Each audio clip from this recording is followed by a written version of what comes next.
নমস্কার সকলকে। আজকে রান্নাবান্না শুরু করে দিয়েছি। প্রথমেই নুন হলুদ মাখিয়ে রেখেছিলাম মাছগুলোকে কড়াইয়ের মধ্যে দিয়ে দিলাম। মাছগুলো ভাজা হচ্ছে।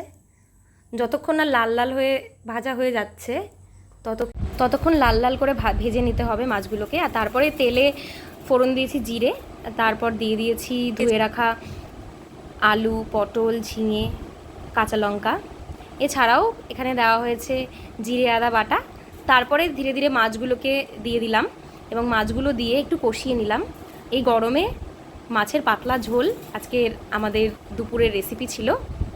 তারপরে দিয়ে দিলাম গরম করে রাখা জল, আর তারপরে সবার শেষে আমি দিয়ে দিলাম ধনেপাতা। তো সকলে বলবে যে আজকে আমার এই রেসিপি তোমাদের কেমন লাগলো।